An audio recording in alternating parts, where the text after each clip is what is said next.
മധ്യാകാശം തന്നിലിതാ യേശു വരാറായി. സോദര സോദരിമാരെ ഒരുങ്ങിക്കൊണ്ടോ പറന്നു പോകാം, യേശു വരാറായി. കാലമില്ല കാലമില്ല യേശു വരാൻ നേരമായി, കാലമില്ല കാലമില്ല യേശു വരാൻ നേരമായി. യേശു വരാറായി, യേശു വരാറായി, യേശു വരാൻ കാലമായി. മധ്യാകാശം തന്നിലിതാ യേശു വരാറായി. സോദര സോദരിമാരെ ഒരുങ്ങിക്കൊണ്ടോ പറന്നു പോകാം, യേശു വരാറായി. കാലമില്ല കാലമില്ല യേശു വരാൻ നേരമായി, കാലമില്ല കാലമില്ല യേശു വരാൻ നേരമായി. യേശു വരാറായി, യേശു വരാറായി.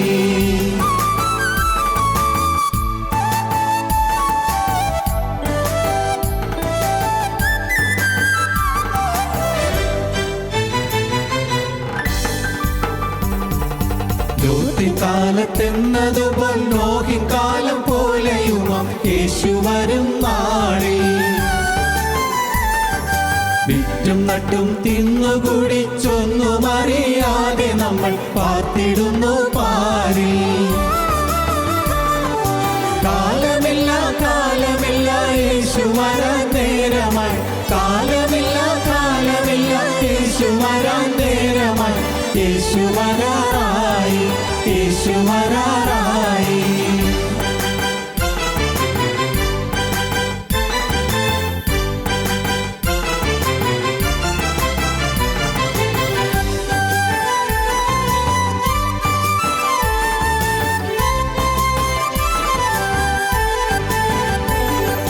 വരുന്നു വേഗം യേശുരാജൻ, ഒരുങ്ങി നിൽക്കും സഭയെ ചേർക്കാൻ വാനമധ്യത്തിങ്കൽ.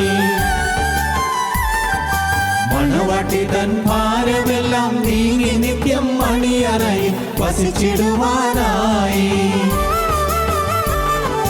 കാലമില്ല കാലമില്ല യേശു വരാൻ നേരമായി, കാലമില്ല കാലമില്ല യേശു വരാൻ നേരമായി. യേശു വരാറായി, യേശു വരാറായി.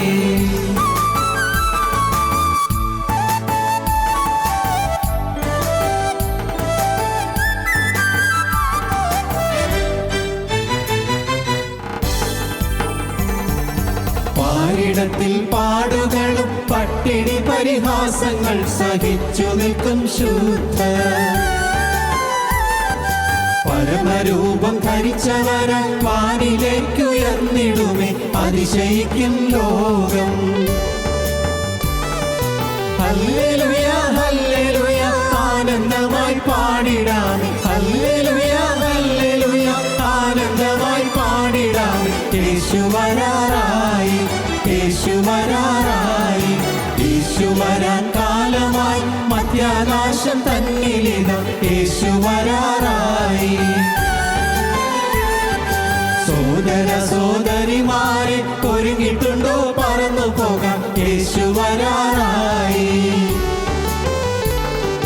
കാലമില്ല കാലമില്ല യേശു വരാൻ നേരമായി, കാലമില്ല കാലമില്ല യേശു വരാൻ നേരമായി. യേശു വരാറായി, യേശു വരാറായി. ഞങ്ങളും ക്രൂശിക്കപ്പെട്ട ക്രിസ്തുവിനെ പ്രസംഗിക്കുന്നു. ദൈവ തിരുനാമത്തിൻ്റെ മഹത്വം ഉണ്ടാകട്ടെ. താഴ്വരകൾ എന്നുള്ളതാണ് നമ്മുടെ ചിന്താവിഷയം. താഴ്വരകൾ. ആദ്യമായിട്ട് എൻ്റെ ഹൃദയത്തിലേക്ക് വരുന്ന ചിന്ത, നമ്മൾ പലരും താഴ്വരയിൽ നിന്ന് ഉയർന്നിട്ടില്ല. താഴ്വരയിലാണ്, താണ നിലവാരത്തിലാണ്. ഉയർന്ന പ്രതലത്തിലേക്ക് നമുക്ക് കയറി ചെല്ലുവാൻ ഇതുവരെ സാധിച്ചിട്ടില്ല. വേണമെന്നുണ്ട്, ഉയർന്ന നിലവാരങ്ങൾ വേണമെന്നുണ്ട്. അത് പഠനത്തിൽ, ബിസിനസ്സിൽ, ജോലിയിൽ, നമ്മുടെ ഔദ്യോഗിക രംഗങ്ങളിലെല്ലാം ഉയർന്ന തലങ്ങൾ വേണമെന്ന് നമുക്ക് ആഗ്രഹമുണ്ട്. പക്ഷേ ഇതുവരെയും സാധിച്ചിട്ടില്ല. ഇന്ന് താഴ്വരകളിലാണ്, താഴ്ന്നു നിൽക്കുകയാണ്, താഴ്വരകളിലാണ്. അടുത്ത് ഉള്ള കുന്നിൻ പുറത്ത് കയറണമെന്നുണ്ട്, പക്ഷേ സാധിക്കുന്നില്ല. എന്തുകൊണ്ടോ സാധിക്കുന്നില്ല. അത് നമ്മുടെ പാവം കൊണ്ടാണ് സാധിക്കാത്തതെന്നും പറയാൻ പറ്റുകയില്ല. എന്തുകൊണ്ടോ നമുക്ക് ഉയർന്നു ചെല്ലാൻ പറ്റുന്നില്ല. ഉയരണമെന്നുണ്ട്, വളരണമെന്നുണ്ട്, ഉയർന്ന സ്ഥാനമാനങ്ങൾ നേടണമെന്നുണ്ട്. എപ്പോഴും നമ്മൾ അംബീഷ്യസ് ആയിരിക്കണം. എന്ന് പറഞ്ഞാൽ എന്താണ്? നമ്മൾ അംബീഷ്യസ് ആയിരിക്കണം. മഹത്വാകാംക്ഷയുള്ളവരാണെന്ന് പറഞ്ഞാലും അത് മനസ്സിലാക്കാൻ പ്രയാസമുള്ള വാക്കാണ്. നാം ജീവിതത്തിൽ ഉയർന്ന സ്ഥാനമാനങ്ങൾ കിട്ടാൻ നമ്മൾ ആഗ്രഹിക്കണം. അത് തെറ്റല്ല, അഹങ്കാരമല്ലത്. അഹങ്കാരമായിപ്പോയാൽ തെറ്റാണ്. പക്ഷേ ഉയർന്ന തലങ്ങളിലെത്തുവാൻ നാം ആഗ്രഹിക്കണം. ഒരിക്കലും താണ നിലവാരത്തിൽ നിൽക്കാൻ നാം ശ്രമിക്കരുത്. ഇത് മതിയെന്ന് നാം പറയരുത്. പോരാ. എപ്പോഴും ഉയർന്നുയർന്നു പോകാൻ നമ്മുടെ ഹൃദയം അതിനുവേണ്ടി വാഞ്ചിക്കുകയും അതിനുവേണ്ടി ബന്ധപ്പെടുകയും ചെയ്യണം. ഉയർന്നു ചെല്ലണം, ഉയരണം. താഴ്വരയിലായിരിക്കുന്നവർ ഒരു കാര്യം ഓർക്കുക, അടുത്ത് തന്നെ കുന്നുണ്ട്, കയറി ചെല്ലാം. നിങ്ങളൊന്ന് അധ്വാനിച്ചാൽ മതി, കയറി ചെല്ലാം. നിങ്ങളൊന്ന് ഉത്സാഹിച്ചാൽ മതി, കയറി ചെല്ലാം. ആരും ഒരിക്കലും താണു നിൽക്കുന്നു എന്ന് നിങ്ങൾക്ക് തോന്നരുത്. താണു നിൽക്കുന്നുണ്ട്, ശരിയാണ്. പക്ഷേ എന്നും ഞാൻ ഇങ്ങനെ താണു നിൽക്കേണ്ടവനല്ല എന്ന് നിങ്ങൾ വിശ്വസിക്കണം. ഞാൻ എന്നും താണു നിൽക്കേണ്ടവനല്ല, ഞാൻ ഉയരേണ്ടവനാണ്. എനിക്കൊരു ശുഭഭാവിയുണ്ട്. ഇന്ന് പൈസയ്ക്ക് ഞെരുക്കമാണ്, ഇന്ന് കടത്തിൻ്റെ ഭാരമുണ്ട്, വലിയ പ്രയാസങ്ങളുണ്ട്, ഇത് രോഗമുണ്ട്, ഇന്ന് മക്കളൊന്നും വലുതുപോലെ പഠിക്കുന്നില്ല, അവർ ഉത്സാഹിക്കുന്നില്ല, അവർക്ക് ചുമതലബോധമില്ല, ഇന്ന് പല പല പ്രശ്നങ്ങളുണ്ട്. പക്ഷേ എന്നും ഇങ്ങനെ പറഞ്ഞുകൊണ്ടിരിക്കാൻ പറ്റുകയില്ല. നമുക്ക് ഉയരണം. ഓരോരുത്തരും ഉയരണം എന്നുള്ളതായ ആഗ്രഹം ഉണ്ടാകണം. ഈ ഭൗതിക ജീവിതത്തിൽ തന്നെ, ഞാൻ ആത്മീയ ജീവിതം മാത്രമല്ല, ഭൗതിക ജീവിതത്തിൽ തന്നെ എനിക്ക് ഉയരണം എന്നുള്ളതായി ചിന്ത വരണം. എനിക്ക് ഉയർന്നു പോകണമെന്ന് ചിന്ത വരണം. കുതിച്ച് ഉയരണം എന്നുള്ള ചിന്ത വരണം. അങ്ങനെ നമ്മുടെ ഹൃദയം എപ്പോഴും അത്യാകാംക്ഷയോടെ ശോഭനമായ ഭാവിക്ക് വേണ്ടി യത്നിക്കുകയും ആഗ്രഹിക്കുകയും ചെയ്യണം. ദൈവത്തിന് സ്തോത്രം. താഴ്വരയുടെ അനുഭവം ഒരു എല്ലാ വിധത്തിലും താണ നിലവാരമാണ്. താണ നിലവാരത്തിലുള്ള അനേക ആളുകളുണ്ട്. വിദ്യാഭ്യാസം പോരാ, താണ നിലവാരം. പൈസയില്ല, താണ നിലവാരം. ആരോഗ്യമില്ല, താണ നിലവാരം. നല്ലൊരു വീടില്ല, താണ നിലവാരം. നല്ല സൗകര്യപ്രദമായ ചുറ്റുപാടുകൾ, സാഹചര്യങ്ങളില്ല, താണ നിലവാരം. ഈ താണ നിലവാരത്തിൽ നിന്ന് ഉയരാൻ ദൈവം നമ്മളെക്കുറിച്ച് ആഗ്രഹിക്കുന്നുണ്ട്. ആരും താണിരിക്കാനല്ല കർത്താവ് ആഗ്രഹിക്കുന്നത്. ജീവനുള്ള ക്രിസ്തു ആഗ്രഹിക്കുന്നത് നാം ഉയർന്നു പോകാനാണ്. ഉയർന്നു പറക്കാനാണ് കർത്താവ് നമ്മളെക്കുറിച്ച് ആഗ്രഹിക്കുന്നത്. ഈ ലോക ജീവിതത്തിൽ അങ്ങനെ തന്നെ. ഈ ലോക ജീവിതത്തിൽ നിങ്ങളിപ്പോൾ ഏതെങ്കിലും ജോലി ചെയ്യുന്നിരിക്കട്ടെ, എന്തെങ്കിലും ഒരു ഓഫീസിൽ ജോലി ചെയ്യുന്നു, ഒരു ക്ലർക്കാണ്, അല്ലെങ്കിൽ നിങ്ങളൊരു ഓഫീസിൽ പ്യൂണാണ് ഇരിക്കട്ടെ. അവിടെ നിൽക്കരുത്. അവിടെ നിന്ന് നിങ്ങൾ ഉയരണം. എനിക്ക് ഇവിടെ നിന്നാൽ പോരാ എന്ന് നിങ്ങൾ ചിന്തിക്കണം. ഉയർന്നു പോകാനുള്ളതായ വാഞ്ചയും അതിനുള്ളതായ അഭിനിവേശം നിങ്ങൾക്കുണ്ടായിരിക്കണം. അതിനുള്ള ആഗ്രഹം നിങ്ങൾക്കുണ്ടായിരിക്കണം. ആ അഭിനിവേശത്തോടൊത്ത് നിങ്ങൾ യത്നിക്കാൻ തുടങ്ങും. ഒരു നല്ല ലക്ഷ്യം കിട്ടിക്കഴിഞ്ഞാൽ പിന്നെ പ്രയത്നം ഉണ്ടാകും. നല്ല ലക്ഷ്യം ഉണ്ടാകണം. എനിക്ക് ഉയരണം, എനിക്ക് വളരണം എന്നുള്ളതായി ലക്ഷ്യം വന്നാൽ അപ്പോൾ അതിൻ്റെ പിന്നിൽ അതിന് തുടർന്ന് അതിനുള്ള പ്രയത്നം ഉണ്ടാകും. പ്രയത്നിക്കണം, അധ്വാനിക്കണം. ദൈവത്തിന് സ്തോത്രം. താഴ്വരയുടെ അനുഭവത്തിൽ നിന്ന് ഉയർന്ന അനുഭവത്തിലേക്ക് നാം പോകേണ്ടതാണ്. അതാണ് ഒന്നാമതായി നമുക്ക് ചിന്തിക്കാനുള്ളത്. രണ്ടാമതായി നാം കാണുന്ന എസ്കേൽ പ്രവാചകൻ്റെ പുസ്തകം 37-ാം അധ്യായത്തിലെ അസ്ഥികളുടെ താഴ്വരയെക്കുറിച്ചാണ്. അസ്ഥികളുടെ താഴ്വര അതൊരു ദർശനമാണ്. എസ്കേൽ പ്രവാചകന് കിട്ടിയ ദർശനമാണ്. എസ്കേൽ പ്രവാചകന് അനേകം ദർശനങ്ങൾ കിട്ടിയിട്ടുണ്ട്. പ്രവാചകന്മാർക്ക് ദർശനങ്ങൾ കിട്ടും. ദൈവം കൊടുക്കുന്ന ദർശനങ്ങളാണ്, ദൈവം കൊടുക്കുന്ന വെളിപാടുകളാണ്. എബ്രായ ലേഖനം 1-ാം അധ്യായം 1-ാം വാക്യം ഭാഗമായിക്കൂ. ദൈവം പണ്ട് ഭാഗമായിട്ടും വിവിധമായിട്ടും പ്രവാചകന്മാർ മുഖാന്തരം പിതാക്കന്മാരോട് അരുളി ചെയ്തിട്ട് ദൈവം പണ്ട് ഭാഗമായിട്ടും വിവിധമായിട്ടും പ്രവാചകന്മാർ മുഖാന്തരം പിതാക്കന്മാരോട് അരുളി ചെയ്തു. ദൈവത്തിന് സ്തോത്രം. അങ്ങനെ പ്രവാചകന്മാർ മുഖാന്തരം ദൈവം അരുളി ചെയ്യുന്നവനാണ്. പ്രവാചകന്മാർ മുഖാന്തരം ദൈവം ഓരോ സമയങ്ങളിലും തൻ്റെ പ്രിയ മക്കളെ പ്രവാചക ശുശ്രൂഷ ഏൽപ്പിക്കുന്നുണ്ട്. അവർക്ക് ദർശനങ്ങൾ കൊടുക്കുന്നുണ്ട്. അത് അവർക്ക് വേണ്ടിയല്ല, ജനത്തിന് വേണ്ടി കൊടുക്കുന്നതാണ്. ജനത്തിന് വേണ്ടിയുള്ളതായ ശുശ്രൂഷയാണ്. ജനത്തിന് വേണ്ടി കൊടുക്കുന്നതായ ശുശ്രൂഷ ജനത്തോട് അറിയിക്കാനുള്ളതായ ദൈവിക വചനങ്ങൾ കൊടുക്കുന്നു. അത് ഒരാൾക്ക് ദൈവത്തിൻ്റെ വചനം കിട്ടിയെന്ന് പറഞ്ഞാൽ ക്രെഡിറ്റൊന്നുമില്ല. ദൈവം എന്നെ ഒരു വേല ഏൽപ്പിച്ചു, ദൈവത്തിന് സ്തോത്രം. അത് എൻ്റേതല്ല, ദൈവത്തിൻ്റേതാണെന്ന് ഓർക്കണം. എൻ്റേതല്ല, ദൈവത്തിൻ്റെ വേല ചെയ്യുക എന്നുള്ളത് ഒരു പദവി തന്നെ. പക്ഷേ അതിൽ നമുക്ക് അഹങ്കരിക്കാൻ പാടില്ല, അതിൽ നമുക്ക് പുകഴാൻ പാടില്ല, പ്രശംസിക്കാൻ പാടില്ല. നാം വിനയപൂർവ്വം നിന്നാൽ മാത്രമേ ആ വെളിപ്പാട് ദർശനം തുടർന്ന് കിട്ടുകയുള്ളൂ. ഇല്ലെങ്കിൽ പിന്നെ തുടർന്ന് കിട്ടുകയില്ല. ഓർക്കണം, ദൈവത്തിൻ്റെ വേല ചെയ്യുന്നൊരു പ്രത്യേകം ഓർക്കണം. ഞാൻ എൻ്റെ കർത്താവിൻ്റെ വേലയിൽ വിശ്വസ്തനല്ലെങ്കിൽ എന്നെക്കൊണ്ട് ആഗ്രഹിക്കുന്നത് പോലെയുള്ളതായ ആ നിലവാരത്തിൽ ഞാൻ എത്തുന്നില്ലെങ്കിൽ എന്നെ വേലയിൽ നിന്ന് മാറ്റിക്കളയും, ആ ശുശ്രൂഷയിൽ നിന്ന് മാറ്റിക്കളയും. അനേകം ചരിത്രങ്ങൾ നമ്മുടെ മുന്നിലുണ്ട്. ശുശ്രൂഷ നഷ്ടപ്പെട്ടു പോയവർ, ആത്മീയ വീര്യം നഷ്ടപ്പെട്ടു പോയവർ, തേജസ് നഷ്ടപ്പെട്ടു പോയവർ, ഒരു കാലത്ത് നല്ല തീക്കെടുത്ത് വചനം പറഞ്ഞുകൊണ്ടിരുന്നവർ ഇന്ന് ആ തീ പോയിരിക്കുന്നത് കാണാം. അതിന് കാരണം എന്താണ്? കാരണം ദൈവസന്നിധിയിൽ വിശ്വസ്തരായി കൈകാര്യം ചെയ്തില്ല. കർത്താവ് ഫരമേൽപ്പിച്ചതായ ശുശ്രൂഷ വിശ്വസ്തയോടെ കൈകാര്യം ചെയ്യണം. ദൈവം തൻ്റെ മക്കളിൽ ആഗ്രഹിക്കുന്ന വിശ്വസ്തത അത്രേ, കാര്യവിചാരണയിലെ വിശ്വസ്തത. ദൈവം നമ്മെക്കുറിച്ച് ആഗ്രഹിക്കുന്നതാണ് വിശ്വസ്തയോടെ, നല്ല പൂർണ്ണ വിശ്വസ്തയോടെ നാം ചെയ്യണം. അവിടെ ദൈവത്തിൻ്റെ മനോഭാവത്തോടെ നാം ചെയ്യണം. ഓർക്കണം, ദൈവം ആഗ്രഹിക്കുന്ന ദൈവത്തിൻ്റെ മനോഭാവത്തിനൊത്ത് നമ്മുടെ മനോഭാവം ഉയരണം. കർത്താവ് എങ്ങനെയാണ് കാണുന്നത്, കർത്താവ് എന്താണ് കാണുന്നത്, ആ ദൈവത്തിൻ്റെ മനോഭാവത്തോടൊത്ത് എൻ്റെ മനസ്സ് ഉയർന്നില്ലെങ്കിൽ ഞാൻ പുറന്തള്ളപ്പെട്ടു പോകും. നഷ്ടം എനിക്കാണ്, ദൈവത്തിന് നഷ്ടം തന്നെ. പക്ഷേ ദൈവത്തിൻ്റെ മനോഭാവം നാം അറിയണം. ദൈവത്തിൻ്റെ മനസ്സെന്താണ്, അതിനാണ് വിശ്വാസം എന്ന് പറയുന്നത്. ഇപ്പോൾ ഞാനിവിടെ കാര്യങ്ങൾ പറയുന്നു. അപ്പോൾ ഇത് യോഹന്നാൻ സാറിൻ്റെ അഭിപ്രായമായിട്ട് നിങ്ങൾ കേട്ടാൽ ഒരു പ്രയോജനം ഉണ്ടാവില്ല. നേരെ മറിച്ച് ദൈവത്തിൻ്റെ പരിശുദ്ധാത്മാവ് എന്നെ ആത്മീയമായി ഉയർത്തുവാനും ശ്രമിക്കുന്ന പരിശുദ്ധാത്മാവ്, എന്നെ വിശുദ്ധീകരിച്ച സ്വർഗങ്ങളിൽ ഇരുത്തുവാൻ ആഗ്രഹിക്കുന്ന പരിശുദ്ധാത്മാവ് എനിക്ക് തരുന്ന ആലോചനയാണിത് എന്നുള്ള വിശ്വാസം വരണം. ആ ഒരു വിശ്വാസം ഇല്ലെങ്കിൽ നമ്മുടെ ജീവിതം എല്ലാം താളം തെറ്റിപ്പോകും, എല്ലാം അവിടുത്തായി പോകും. ദൈവം യെശയ്യാ പ്രവാചകന് ദർശനങ്ങൾ കൊടുത്തിട്ടുണ്ട്, യെരമ്യാ പ്രവാചകന് ദർശനങ്ങൾ കൊടുത്തിട്ടുണ്ട്, യെഹെസ്കേൽ പ്രവാചകന് ഒട്ടേറെ ദർശനങ്ങൾ കൊടുത്തിട്ടുണ്ട്. യെഹെസ്കേൽ പ്രവാചകനും പുരോഹിതനുമാണ്, പ്രവാചകനാണ്, പുരോഹിതനുമാണ്. ജനത്തിന് വേണ്ടി ധൂപം കാട്ടേണ്ടയാളാണ്, ജനത്തിന് വചനം കൊടുക്കേണ്ടയാളാണ്. രണ്ട് ശുശ്രൂഷയുണ്ടായിരുന്നു യെഹെസ്കേലിന്. യെഹെസ്കേൽ പ്രവാചകന് അനേകം ദർശനങ്ങൾ കൊടുത്തു. ഒരവസരത്തിൽ യെഹെസ്കേൽ പ്രവാചകനെ ദൈവം ആത്മാവിൽ എടുത്തുകൊണ്ടുപോയി യെരൂശലേം ദേവാലയത്തിൻ്റെ ഒരു ചിത്രം ദൈവം കാണിച്ചു കൊടുത്തു, ശരിയായ ചിത്രം. യെഹെസ്കേൽ പ്രവാചകൻ്റെ പുസ്തകം 8-ാം അധ്യായം ഒന്നെടുക്കൂ. 8-ാം അധ്യായം 1-ാം വാക്യം മുതൽ. 6-ാം ആണ്ട് 6-ാം മാസം 5-ാം തീയതി ഞാൻ വീട്ടിലിരിക്കുകയും യഹൂദാ മൂപ്പന്മാർ എൻ്റെ മുമ്പിൽ ഇരിക്കുകയും ചെയ്തപ്പോൾ അവിടെ യഹോവയായ കർത്താവിൻ്റെ കൈ എൻ്റെ മേൽ വന്നു. യഹോവയായ കർത്താവിൻ്റെ കൈ എൻ്റെ മേൽ വന്നു എന്ന് പറഞ്ഞാൽ ദൈവത്തിൻ്റെ പരിശുദ്ധാത്മാവിൻ്റെ മേൽ വന്നു. ദൈവത്തിൻ്റെ കൈ എൻ്റെ മേൽ വന്നു എന്ന് പറഞ്ഞാൽ ദൈവത്തിൻ്റെ പരിശുദ്ധാത്മാവിൻ്റെ മേൽ വന്നു. ഇതൊക്കെ നിങ്ങൾ കേൾക്കുമ്പോൾ മനസ്സിലാകുമോ? ദൈവത്തിന് സ്തോത്രം. എൻ്റെ പ്രിയപ്പെട്ടവരെ, നിങ്ങൾ വിശ്വസിക്കുക. ദൈവത്തിൻ്റെ ആത്മാവ് വരിക എന്ന് പറയുന്ന ഒരു വലിയ അനുഭവമുണ്ട്. അത് വിശ്വസിക്കുക. ദൈവത്തിൻ്റെ ആത്മാവ് നമ്മുടെ മേൽ വരിക. നിങ്ങൾ അനേകം പേര് കേട്ടുകൊണ്ടിരിക്കുന്നുണ്ട്, ചിലർ വിശ്വസിക്കുന്നുണ്ട്. പക്ഷേ പോരാ, ദൈവത്തിൻ്റെ ആത്മാവ് വരിക എന്ന് പറയുന്ന ആ അപൂർവമായ അനുഭവം, അത്യപൂർവമായ അനുഭവം, അത് കിട്ടാൻ വേണ്ടി നിങ്ങൾ ദാഹിക്കണം. ദൈവത്തിൻ്റെ പരിശുദ്ധാത്മാവിൻ്റെ മേൽ വരുന്നു. ദൈവത്തിന് സ്തോത്രം. സഹോദരങ്ങളെ, നിങ്ങൾ വിശ്വസിക്കൂ.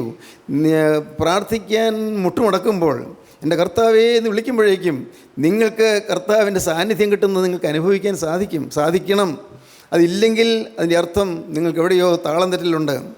അതിൽ പിശാചൊരു കൊടിയ വഞ്ചന ചെയ്യുന്നുണ്ട്, ചതി ചെയ്യുന്നുണ്ട്. ഈ ദൈവത്തെ വിളിച്ചിരിക്കുമ്പോൾ ദൈവം വന്നു എന്നൊരു തോന്നലുണ്ടാക്കും.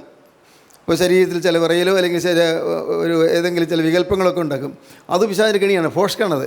അത് വരാതെ എൻ്റെ കർത്താവേ ഫോഷ്ക്ക് എന്നോട് അകറ്റണമേ, എൻ്റെ ജീവിതത്തിലേക്ക് ദൈവം തരാത്ത ഒന്നും വരല്ലേ എന്നുള്ള പ്രാർത്ഥനയോടുകൂടി ഇരുന്ന് എൻ്റെ കർത്താവേ എന്ന് ഉള്ളഴിഞ്ഞ് വിളിക്കുമ്പോൾ കർത്താവ് അരികത്തേക്ക് വരുന്നു. നിങ്ങൾക്കറിയാം. ദൈവത്തിന് സ്തോത്രം. തൊട്ടരികത്തേക്ക് വരുന്നു.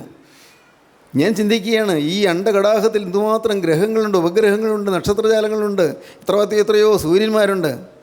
ഇതിൻ്റെ എല്ലാം സൃഷ്ടാവും നിർമ്മാതാവുമായ ജീവനുള്ള ദൈവം ഈ പാവപ്പെട്ട സാധുവായ മനുഷ്യൻ ഒരിടത്ത് ഇരുന്ന് എൻ്റെ കർത്താവെ വിളിക്കുമ്പോഴേക്കും അവൻ്റെ അടുക്കിലേക്ക് ഇറങ്ങി വരിക എന്ന് പറയുന്നത് നിസ്സാരമാണോ? അത് നാം വിശ്വസിക്കണം. എൻ്റെ ജീവിതത്തിൽ ഞാൻ എൻ്റെ കർത്താവെ എന്ന് വിളിക്കുമ്പോഴേക്കും ഓടി വരുന്നൊരു ദൈവത്തെ ഞാൻ അനുഭവിക്കണം. അതാണ് നമുക്ക് വേണ്ടത്. ദൈവം, ജീവനുള്ള ദൈവം. നിങ്ങളുടെ മനസ്സ് നൊന്ത് വിങ്ങി എങ്ങനെ മുന്നോട്ട് പോകണമെന്ന് അറിയാതെ വഴി മുട്ടി വിഷമിച്ച് നിങ്ങൾ ഭാരപ്പെട്ട് പ്രശ്നങ്ങൾപ്പെട്ട് വലഞ്ഞ് നിങ്ങൾ ഇരിക്കുമ്പോൾ എൻ്റെ കർത്താവേ ഒന്ന് സഹായിക്കണേ എന്ന് പറയുമ്പോഴേക്കും ഓടി വരുന്നൊരു ദൈവമുണ്ട്. നിങ്ങൾ വിശ്വസിക്കൂ. പ്രാർത്ഥന കേൾക്കുന്നൊരു ദൈവമുണ്ട്. നിങ്ങളുടെ ജീവിതത്തിൽ ഇത് നിങ്ങൾക്ക് അനുഭവമാക്കണം. പ്രാർത്ഥന കേൾക്കുന്നൊരു ദൈവമുണ്ട്. യേശുക്രിസ്തു പ്രാർത്ഥന കേൾക്കുന്നവനാണ്. യേശുക്രിസ്തു പ്രാർത്ഥനയ്ക്ക് മറുപടി തരുന്നവനാണ്. ഏതെങ്കിലും കാര്യത്തിൽ നമുക്ക് അകൃത്യം ഉണ്ടെങ്കിൽ കർത്താവ് കേൾക്കുകയില്ല. ഞാൻ എൻ്റെ ഹൃദയത്തിൽ അകൃത്യം കരുതിയിരുന്നെങ്കിൽ കർത്താവ് കേൾക്കുകയില്ലായിരുന്നു. അങ്ങനെ വചനം പറയുന്നത്. എൻ്റെ ഹൃദയത്തിൽ ഞാൻ അകൃത്യം കരുതിയിരുന്നെങ്കിൽ കർത്താവ് കേൾക്കുകയില്ലായിരുന്നു. അകൃത്യം ഉള്ളിലുണ്ടോ? പുറമേ ഒന്നുമില്ലായിരിക്കും. ഉള്ളിൽ ഉദ്ദേശശുദ്ധിയില്ലാതെ എന്തെങ്കിലും ഉണ്ടോ? അകൃത്യം.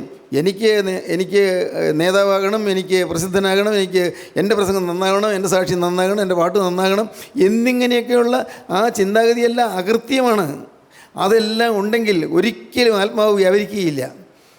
സ്തുതികളൊക്കെ മുഴങ്ങിക്കൊണ്ടിരിക്കും, ശബ്ദം മുഴങ്ങിക്കൊണ്ടിരിക്കും, പക്ഷേ ആത്മാവ് ഇറങ്ങുകയില്ല. പരിശുദ്ധാത്മാവ് വരണം.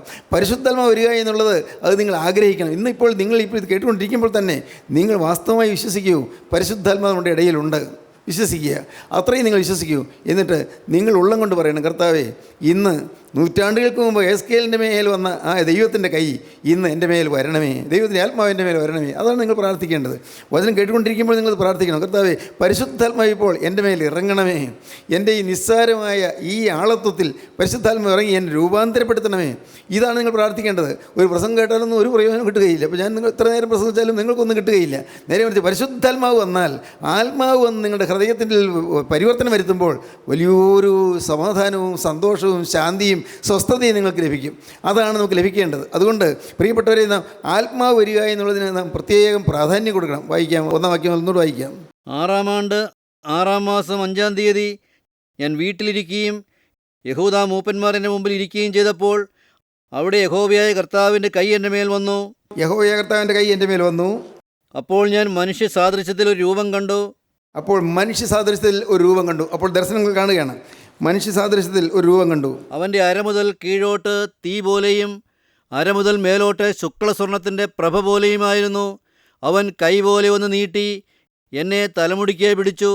കൈ പോലെ ഒന്ന് നീട്ടി എന്നെ തലമുടിക്ക് പിടിച്ചു. പ്രവാചകൻ്റെ തലയിൽ പിടിച്ചതുപോലെ, തലമുടിക്ക് പിടിച്ചതുപോലെ പ്രവാചകന് തോന്നി. പിന്നെ ആത്മാവിനെ ഭൂമിയുടെയും ആകാശത്തിൻ്റെയും മധ്യേ ഉയർത്തി. ഭൂമിയുടെയും ആകാശത്തിൻ്റെ മധ്യേ പരിശുദ്ധാത്മാവിനെ ഉയർത്തിക്കൊണ്ടുപോയി.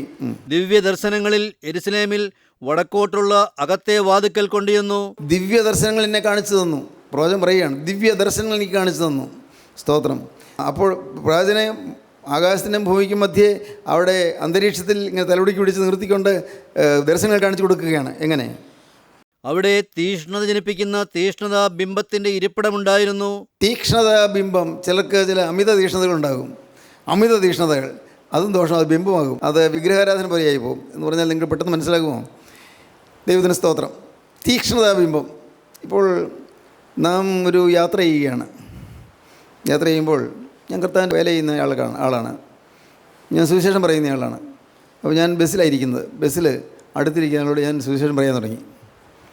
ആൾക്കാർ അലോഹ്യം തോന്നി. പക്ഷേ ഞാൻ വചനം പറയേണ്ട ആളല്ലേ, ഞാൻ വചനം പറയുകയാണ്. അത് ആ ആളെ രക്ഷിക്കാനുള്ള തീക്ഷ്ണതയാണ്, അത് ബിംബമാണ്. സമയം നോക്കി ആളോട് ഇപ്പോൾ പറയാവുന്ന സമയമാണോ എന്ന് പ്രാർത്ഥിച്ച്, ഇപ്പോൾ ഈ ബസ്സിൽ തന്നെ വെച്ച് പറയണമോ എന്ന് ആലോചിച്ച്, ഇവിടെ വെച്ച് പറഞ്ഞാൽ മറ്റുള്ളവരത് കേട്ട് അത് പുച്ഛിക്കുമോ എന്ന് ചിന്തിച്ച് വളരെ കരുതലോടെ വേണം കൈകാര്യം ചെയ്യാൻ. കാണുന്നവരോടെല്ലാം വചനം പറഞ്ഞുകൊണ്ടിരുന്നാൽ തീക്ഷ്ണതാ ബിംബമാണ്. തീക്ഷ്ണതാ ബിംബം അതുകൊണ്ട് വചനം പറയേണ്ടതെന്നല്ല, തീക്ഷ്ണത ബിംബമായി തീരരുത്. ഒരു വിഗ്രഹമായി തീരരുത്.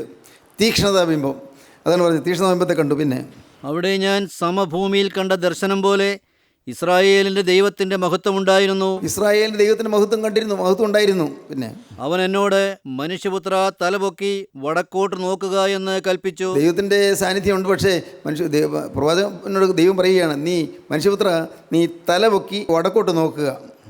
ഞാൻ തലപൊക്കി വടക്കോട്ട് നോക്കി. യാഗപീഠത്തിൻ്റെ വാതിലിന് വടക്കോട്ട് പ്രവേശനത്തിങ്കൽ തന്നെ ആ തീക്ഷ്ണതാ ബിംബത്തെ കണ്ടു. ഞാൻ വടക്കോട്ട് നോക്കിയപ്പോൾ തീക്ഷ്ണതാ ബിംബം, അത് ആരാധനയാണ്, പൂജയാണ്, നമസ്കാരമാണ്, പ്രാർത്ഥനയാണ്. പക്ഷേ ഒരു ബിംബമാണ്, അത് വിഗ്രഹാരാധനയാണ്. കണ്ടു. പിന്നെ അവൻ എന്നോട്, മനുഷ്യപുത്ര, അവർ ചെയ്യുന്നത് ഞാൻ എൻ്റെ വിശുദ്ധ മന്ദിരം വിട്ട് പോകേണ്ടതിന് ഇസ്രായേൽ ഗൃഹം ഇവിടെ ചെയ്യുന്ന മഹാമ്ലേച്ഛതകൾ തന്നെ നീ കാണുന്നുവോ? ഇതിലും വലിയ മ്ലേച്ഛതകളെ നീ കാണുമെന്ന് അരുളി ചെയ്തു. യെരൂശലേമിൻ്റെ സ്ഥിതിയാണ് കാണിച്ചു തരുന്നത്. യെരൂശലേം ദേവാലയത്തിൻ്റെ സ്ഥിതിയാണ് കാണിച്ചു തരുന്നത്. ദർശനത്തിലൂടെ കാണിച്ചു തരുന്നത്. യെരൂശലേം ദേവാലയത്തിൽ തീക്ഷ്ണതാ ബിംബമുണ്ട്. എന്താണ്? ഈ ഒരു ശാബത്ത് ദിവസം ഒരു കരിയില മുറ്റത്ത് കിടന്നാൽ അത് മറിച്ചിടാൻ പാടില്ല. കാരണം അത് ജോലിയാണ്. ശാബത്ത് ദിവസം അനങ്ങരുത്, ജോലി ചെയ്യരുത്. കർത്താവിൻ്റെ പരസ്യപ്രവർത്തന കാലത്ത് അനേകർ കർത്താവ് ശാബത്ത് ശ്രദ്ധിക്കുന്നില്ല, ശാബത്ത് നോക്കുന്നില്ല എന്ന് പറഞ്ഞ കർത്താവിനെ പരിഹസിക്കുകയും കുറ്റപ്പെടുത്തുകയും ചെയ്തു. എന്നാൽ മനുഷ്യപുത്രൻ ശാബത്തിന് കർത്താവാകുമെന്ന് പറഞ്ഞുകൊണ്ട് കർത്താവ് ആ ചിന്താഗതികളെ തകർത്ത് കളയാണ് ചെയ്തത്. ചില ഈ നിസ്സാര കാര്യങ്ങൾ വെച്ചുകൊണ്ട് ന്യായവും ദൈവസ്നേഹവും വിട്ടുകളയുന്നു. തുളസി, ചതകുപ്പ, ജീരകം എന്നിവയിൽ പതാരം കൊടുക്കുന്നു. നിസ്സാര കാര്യങ്ങൾ. ഏറ്റവും വലിയ തിന്മ അത് നിസ്സാരമായി കാണും, ഏറ്റവും ചെറുത് വലുതായിട്ട് കണ്ടുകൊണ്ടിരിക്കും. ഒരു വീട്ടിൽ പ്രാർത്ഥന നടക്കുകയാണ്. വിവാഹത്തിൻ്റെ തലേ ദിവസം മധുരവെപ്പ് നടക്കുകയാണ്. അപ്പോൾ അച്ഛൻ വന്നു. അച്ഛൻ വന്നപ്പോഴത്തേക്കും അവർ പ്രാർത്ഥിച്ചു കഴിഞ്ഞായിരുന്നു. അപ്പോൾ പ്രാർത്ഥന എത്തിച്ചോ എന്ന് ചോദിക്കുന്നു. ഒരു എത്തിക്കലാണ്, എന്നുവെച്ചാൽ ഒരു പ്രാർത്ഥന പൂർത്തീകരിക്കുക, എത്തിക്കൽ എന്നുള്ള പ്രയോഗമാണ്. പ്രാർത്ഥന എത്തിച്ചോ എന്ന്. ഒരവസരത്തിൽ കേൾക്കൂ, പള്ളി പൊതുയോഗം നടക്കുകയായിരുന്നു. ഭയങ്കര വഴക്ക് പള്ളിയിൽ. വഴക്ക് കമ്മിറ്റിക്കാരും ജനങ്ങളൊക്കെ കൂടെ വഴക്കാണ്, പരസ്പരം അങ്ങോട്ടും ഇങ്ങോട്ടും ചീത്ത പറയുകയൊക്കെ ചെയ്തുകൊണ്ടിരിക്കുന്നുണ്ട്. അപ്പോൾ അച്ഛൻ അതിൽ കൂടെ കൂടി. അച്ഛൻ അതിൽ ഒരു ഭാഗത്ത് നിന്നു. സംഭവിച്ചതെന്നറിയാമോ? കുറേ രാത്രിയായി. അച്ഛൻ പറഞ്ഞു, എനിക്ക് ഇനി ഇരിക്കാൻ പറ്റില്ല, നാളെ കുർബാന ചെല്ലാനുള്ളത്, അതുകൊണ്ട് എനിക്ക് ഉറങ്ങാതെ കുർബാന ചെല്ലാൻ പാടില്ല. ഉറങ്ങുക എന്നുള്ളതിന് പ്രാധാന്യം കൊടുത്തത്. ഉറങ്ങുക, കുർബാന ചൊല്ലുന്നതിന് മുമ്പ് ഉറങ്ങുക എന്നുള്ളതിനാണ് പ്രാധാന്യം കൊടുത്തത്. നേരെ മറിച്ച് ആ വഴക്ക് തീർക്കുക എന്നുള്ളതല്ല, വഴക്ക് ഉള്ളിൽ വെച്ചുകൊണ്ട് തന്നെ ഉറങ്ങാൻ പോവുക, വഴക്കും പിണക്കും ഉള്ളിൽ വെച്ചുകൊണ്ട് തന്നെ ഉറങ്ങാൻ പോവുകയാണ്. അച്ഛന്മാർക്ക് മാത്രമല്ല, നമ്മൾ അയ്മേനികൾക്കും എല്ലാവർക്കും ഉള്ള കുഴപ്പമാണിത്. ചില നിസ്സാര കാര്യങ്ങൾക്ക് കൂടുതൽ പ്രാധാന്യം കൊടുക്കും, നിസ്സാര കാര്യങ്ങൾ. എന്നാൽ നേരെ മറിച്ചോ ന്യായവും ദൈവസ്നേഹവും വിട്ടുകളയുകയും ചെയ്യുന്നു. നിസ്സാര കാര്യങ്ങൾക്ക് പ്രാധാന്യം കൊടുക്കുന്നു, വലിയ കാര്യങ്ങൾ അത് ജീവിതത്തിൽ പുലരുകയും ചെയ്യുന്നു. തീക്ഷ്ണതാവിമ്പം യെരൂശലേം ദേവാലയത്തെ കാണിച്ചു കൊടുത്തു, വായിക്കാം. യെരൂശലേം ദേവാലയത്തെ കാണിച്ചു കൊടുത്തു, അവിടെ മ്ലേച്ഛതകൾ കണ്ടു, കാണാൻ വായിക്കാം.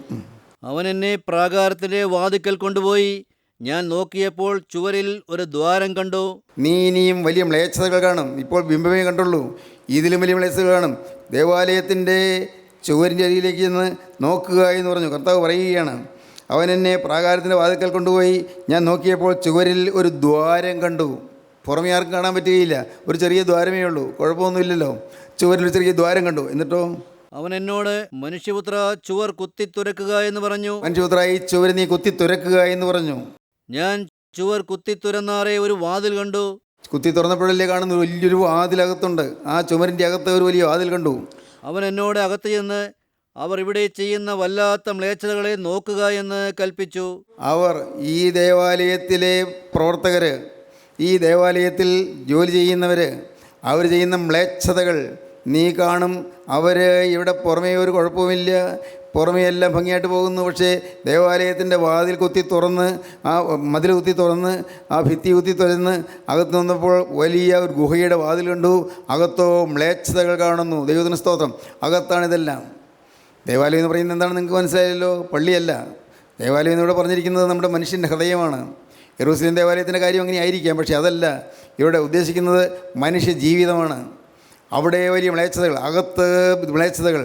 പുറമേ പ്രാർത്ഥനയുണ്ട്, പുറമേ നമസ്കാരമുണ്ട്, പുറമേ നല്ല നല്ല പെരുമാറ്റങ്ങളുണ്ട്, പുറമേ നല്ല ഗീതങ്ങളുണ്ട്, പുറമേ നല്ല മനോഹരമായ ശുശ്രൂഷകളുണ്ട്, പുറമേ എല്ലാം ഉണ്ട്. എല്ലാം പുറമേ തികയ്ക്കുന്നു, പക്ഷേ അകമോ അശുദ്ധി നിറഞ്ഞിരിക്കുന്നു.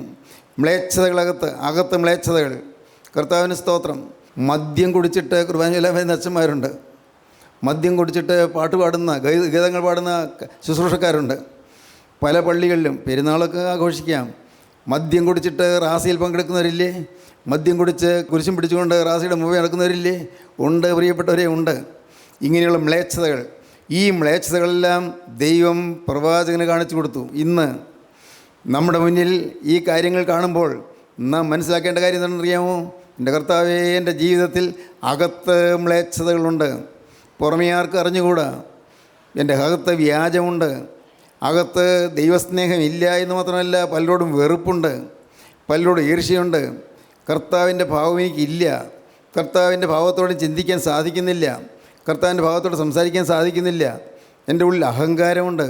ഇത് നാം തിരിച്ചറിയണം. എന്നിട്ട് കർത്താവേ, എൻ്റെ അകത്തെ ഈ മ്ലേച്ഛതകൾ എല്ലാം മാറ്റുവാൻ നിനക്ക് മാത്രമേ കഴിയുകയുള്ളൂ. പ്രാർത്ഥിക്കണം. ദൈവത്തിന് സ്തോത്രം. എസ്കേൽ പ്രവാചകന് കിട്ടിയതായ ആ ദർശനങ്ങൾ, ഒരു 4 ദർശനങ്ങളുണ്ട്, അതിനെക്കുറിച്ച് ഇപ്പോൾ പറയുന്നില്ല. ആ 4 ദർശനങ്ങളിലെ അകത്തോ ഇതാണ്: എല്ലാം അശുദ്ധിയും മ്ലേച്ഛതയും ദേവാലയത്തിൽ നടക്കുന്നു. നമ്മുടെ ഓരോരുത്തരുടെയും ഹൃദയത്തിലേക്ക് നാം ചുഴിഞ്ഞു നോക്കിയാൽ അവിടെ അശുദ്ധിയുണ്ട്, അവിടെ മ്ലേച്ഛതയുണ്ട്. പുറമേ പാട്ടുപാടും, പുറമേ പ്രസംഗിക്കും, പുറമേ സാക്ഷ്യം പറയും, പക്ഷേ അശുദ്ധി മാറിയിട്ടില്ല. ജീവിതത്തിലൊരിക്കലും ഒന്ന് പോയി അശുദ്ധിയെക്കുറിച്ചുള്ള ഈ വേദന ഇപ്പോഴും നിൽക്കുന്നില്ല. ആ വേദന നഷ്ടപ്പെട്ടു പോയിരിക്കുന്നു, മനസ്സ് മരവിച്ചു പോയിരിക്കുന്നു. ഇന്ന് നമ്മുടെ കൂട്ടായ്മയിൽ വന്നിരിക്കുന്ന ഒരു വലിയ കെടുതി അതാണ്. മനസ്സ് മരവിച്ചു പോയി, മനസ്സ് കട്ടിയായിപ്പോയി. അതും പ്രത്യേകിച്ച് ഈ ഇടവരുന്ന ആളുകൾക്കല്ല, മുൻകാലം മുതലേ വന്നുകൊണ്ടിരിക്കുന്നവർക്കാണ് മനസ്സ് മരവിച്ചു പോയിരിക്കുന്നത്. കേട്ട് കേട്ട് തഴമ്പിച്ചു, അതുകൊണ്ടൊന്നും യേശുന്നില്ല. അതുകൊണ്ട് വചനം പറയാൻ നിൽക്കുമ്പോൾ പോലും അതിന് വേണ്ടതുപോലെ കിട്ടുന്നില്ല. ഇത് മനസ്സിലാക്കേണ്ടതാണ് പ്രിയപ്പെട്ടവരെ. നിങ്ങൾ മനസ്സിലാക്കൂ, നിങ്ങളുടെ ജീവിതത്തിൽ ഇന്ന് അകത്തെന്തെല്ലാം മ്ലേച്ഛതകളുണ്ട്. ഒരു കാര്യം ഉറപ്പാണ്, ദൈവത്തിന് സ്തോത്രം, നിങ്ങൾക്ക് വേണമെങ്കിൽ ഈ തിന്മകളിൽ നിന്ന് രക്ഷപ്പെടാം. വേണമെങ്കിൽ നിങ്ങൾക്ക് രക്ഷപ്പെടാം. കർത്താവിൻ്റെ കരങ്ങളിലേക്ക് ജീവിതം പരമേൽപ്പിച്ചുകൊണ്ട് നിങ്ങൾ എണ്ണി പറഞ്ഞ് പാപങ്ങൾ ഏറ്റുപറഞ്ഞുകൊണ്ട് ഒറ്റയ്ക്കിരിക്കുക. ദൈവത്തിന് സ്തോത്രം. ആരും കൂടെ വേണ്ട, നിങ്ങൾ ഒറ്റയ്ക്കിരിക്കുക. ഓരോ പാവവും ചുണ്ടുകൊണ്ട് ചുണ്ടനക്കി ശബ്ദം അനക്കി, വലിയ ശബ്ദത്തിലല്ല, മറ്റാരും കേൾക്കാതെ ചുണ്ടനക്കി നിങ്ങൾ ഓരോരോ പാപങ്ങൾ ദൈവത്തോട് ഏറ്റുപറയുക. ക്രിസ്തുവിൻ്റെ മുമ്പിൽ നിങ്ങൾ ഇരിക്കുന്നതെന്ന് നിങ്ങൾ വിശ്വസിച്ചുകൊണ്ട് പറയുക, കർത്താവേ, ഞാൻ പുറമേ ഭക്തനായി കാണപ്പെട്ടെങ്കിലും എൻ്റെ അകം മ്ലേച്ഛതകളാണ്, എൻ്റെ അകത്ത് തിന്മയാണ്. പുറത്തു പറയാൻ അറയ്ക്കുന്നതായ പാപങ്ങൾ, ചിന്തകൾ എൻ്റെ ഹൃദയത്തിലുണ്ട്. വികാരങ്ങളിലും അനേകം അശുദ്ധി എൻ്റെ ജീവിതത്തിൽ കടന്നു വരുന്നു. ദുർവ്യാഗ്രഹം പോയിട്ടില്ല, അഹങ്കാരം പോയിട്ടില്ല, സ്വാർത്ഥത പോയിട്ടില്ല, സ്ഥാനമോഹം പോയിട്ടില്ല. എൻ്റെ കർത്താവേ, ഇന്നും ഞാൻ അശുദ്ധനാണ്. കർത്താവേ, നിൻ്റെ നാം ഉച്ചരിപ്പാൻ പോലും ഞാൻ യോഗ്യനല്ല. ഇങ്ങനെ നാം പറഞ്ഞുകൊണ്ട് എണ്ണി പറഞ്ഞുകൊണ്ട് ദൈവസന്നിധിയിലേക്ക് വരുമ്പോൾ കർത്താവ് നമ്മുടെ പാവം ക്ഷമിച്ചു തരും. ദൈവത്തിന് സ്തോത്രം. നിങ്ങൾ ധാരാളം വചനം കേട്ടവരാണ്. ഇപ്പോൾ ഈ സമയത്ത് നിങ്ങൾ കർത്താവിനോട് പറയണം, കർത്താവേ, നിൻ്റെ പരിശുദ്ധാത്മാവിൻ്റെ കരം എൻ്റെ മേൽ വരണമേ, ദൈവത്തിൻ്റെ കൈ എൻ്റെ മേൽ വരണമേ, പരിശുദ്ധാത്മാവിൻ്റെ കൃപ എൻ്റെ മേൽ വരണമേ, പരിശുദ്ധാത്മാവിൻ്റെ കൃപ എൻ്റെ മേൽ വന്ന് എൻ്റെ കർത്താവേ, എന്നെ നീ ഉണർത്തണമേ, എൻ്റെ മ്ലേച്ഛതകൾ പൊറുക്കണമേ, എൻ്റെ അശുദ്ധി മാറ്റി തരണമേ, എനിക്കൊരു പൂർണ്ണ വിശുദ്ധനായി നിന്നെ സ്തുതിപ്പാൻ ഭാഗ്യം തരണമേ. ദൈവത്തിന് സ്തോത്രം. സഹോദരങ്ങളെ, ഒറ്റയ്ക്കൊരു ലക്ഷ്യം വന്നാൽ മാത്രം മതി നിങ്ങൾക്ക് എല്ലാവർക്കും രക്ഷപ്പെടാം. ഒറ്റയ്ക്കൊരു ലക്ഷ്യം, എനിക്ക് ഈ തലമുറയിൽ ഒരു വിശുദ്ധനായി ജീവിക്കണം. മനുഷ്യരുടെയും മുഖം ഞാൻ നോക്കുന്നില്ല. എനിക്കൊരാൾക്ക് ഈ തലമുറയിൽ ഒരു വിശുദ്ധനായി ജീവിക്കണം. ഒരു പള്ളിയെയും പേടിക്കണ്ട, പിന്നെ പട്ടക്കാരെയും മേൽപ്പട്ടക്കാരെയും പേടിക്കണ്ട. ദൈവത്തിന് സ്തോത്രം. അവരുടെ ഭീഷണി കേട്ടൊന്നും ആരും കലങ്ങേണ്ട ആവശ്യമില്ല. നിങ്ങൾക്ക് ധൈര്യത്തോടെ നിൽക്കാം. ഞാൻ വിശുദ്ധനായി ജീവിക്കുന്ന തീരുമാനത്തോടെ നിൽക്കുമെങ്കിൽ നിങ്ങൾക്ക് ജയം കിട്ടും, നിങ്ങൾക്ക് സമാധാനം കിട്ടും, നിങ്ങൾക്ക് കർത്താവിൻ്റെ വേല വളരെ സുഗമമായി ചെയ്യാൻ സാധിക്കും. ദൈവത്തിന് സ്തോത്രം. ദൈവം നിങ്ങൾ അതിനുവേണ്ടി അനുഗ്രഹിക്കട്ടെ. ദൈവത്തിന് സ്തോത്രം. നമുക്ക് പ്രാർത്ഥിക്കാം. കർത്താവിൻ്റെ കരങ്ങളിലേക്ക് നമ്മുടെ ജീവിതം പരമേൽപ്പിക്കുക. ഹല്ലേലൂയ. ദൈവത്തിന് സ്തോത്രം. കർത്താവിൻ്റെ കരങ്ങളിലേക്ക് നമ്മുടെ ഭാവിയെ നമുക്ക് ഏൽപ്പിച്ചു കൊടുക്കാം. കർത്താവിനോട് വാക്ക് പറയാം, എൻ്റെ യേശുവേ, എൻ്റെ ജീവിതത്തിൽ ഇത്രയും കാലം ഉണങ്ങി വരണ്ടുപോയി, എന്നെ ജീവിപ്പിക്കണമേ. നിങ്ങൾ പ്രാർത്ഥിക്കൂ. ദൈവത്തിന് സ്തോത്രം. ഉണങ്ങി വരണ്ടുപോയി, എൻ്റെ കുടുംബം ഉണങ്ങി വരണ്ടുപോയി, എൻ്റെ ഭാര്യാപത്ര ബന്ധം ഉണങ്ങി വരണ്ടുപോയി. കർത്താവേ, ഉണങ്ങിപ്പോയിരിക്കുന്നു. ഉണങ്ങിപ്പോയ അസ്ഥികളെല്ലാം ചൈതന്യം പ്രാപിച്ചതുപോലെ ഇപ്പോൾ നാഥ, ഞങ്ങളുടെ സ്നേഹബന്ധം ചൈതന്യം പ്രാപിക്കണമേ. Hallelujah, hallelujah, hallelujah. കരുണയുള്ള കർത്താവേ, തന്ന ദൂതുകൾക്കായി സ്തോത്രം, തന്ന വചനങ്ങൾക്കായി സ്തോത്രം, തിരുസാന്നിധ്യങ്ങളോടുകൂടി ഉള്ളതിനായി സ്തോത്രം. ഞങ്ങൾ അർഹിക്കാത്ത നന്മകളാണല്ലോ തരുന്നത് കർത്താവേ. എല്ലാറ്റിനായി ഞങ്ങൾ നിന്നെ സ്തുതിക്കുന്നു. ഈ മക്കളെ അനുഗ്രഹിച്ച് പറഞ്ഞേക്കണപ്പാ. മക്കളോട് കരുണ തോന്നണം കർത്താവേ. എല്ലാവരും ജീവൻ പ്രാപിച്ച് യേശുവിൻ്റെ മഹാസൈന്യമായി എഴുന്നേറ്റ് വരുവാൻ തക്കണം എല്ലാവരെയും യോഗ്യരാക്കി തീർക്കണമേ, അനുഗ്രഹിക്കണമേ. യേശു ക്രിസ്തുവിൻ്റെ പരിശുദ്ധമായ നാമത്തിൽ പ്രാർത്ഥിക്കുന്ന കുറയോടെ കേൾക്കണമേ. ആമീൻ. ഹല്ലേലൂയ. ദൈവത്തിന് സ്തോത്രം.